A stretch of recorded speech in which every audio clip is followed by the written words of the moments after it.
So this is a great question I was asked. I'm trying to figure out our average cost per patient visit, including supplies, staffing, and overhead, so I can better understand our net profit and which services are the most and least profitable. Our electronic medical record tracks new and returning patients and gross profit per patient, but I'm stuck on calculating true net profit for each client.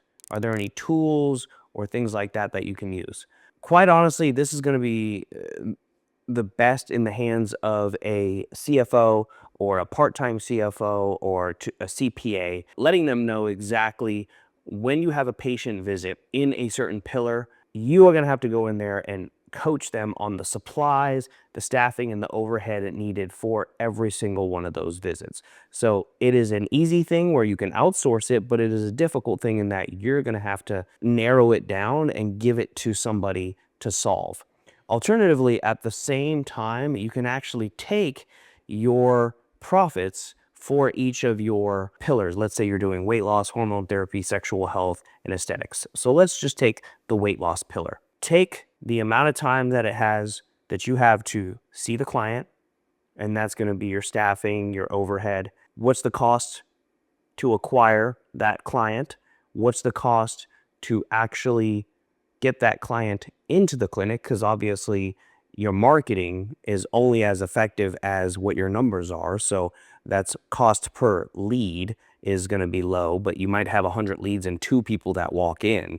So those 2 people are obviously as expensive as the 100 that you had as a lead. So if you have 100 leads, that's your cost, and your cost per lead is $1 per lead, that's $100. Now, if 2 people walk in, then that's cost per actual acquisition into your clinic or coming into the clinic is $50 each. Now, if you sell half of those people, that's a true cost per acquisition, which is $100.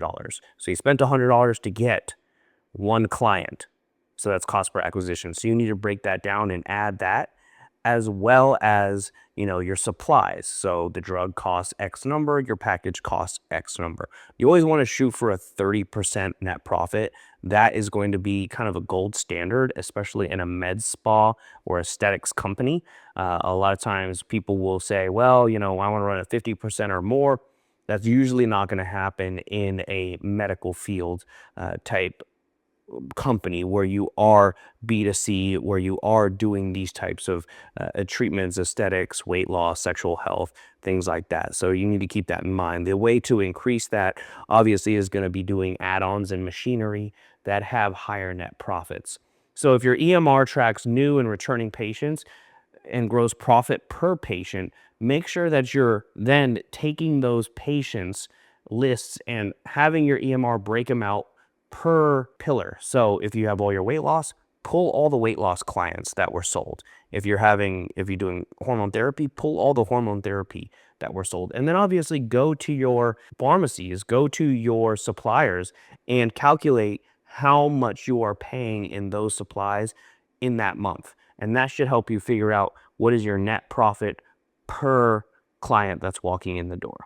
One of the things that can also be beneficial is that if you had those numbers, say you have those gross profits per client and you have the supplies and staffing and overhead per client, so you can literally take those numbers and plug those into OpenAI, ChatGPT, whatever type of AI program, and it will do the math for you and break down your net profit without you actually having to give it to an external CFO or somebody like that. That's something you could definitely utilize.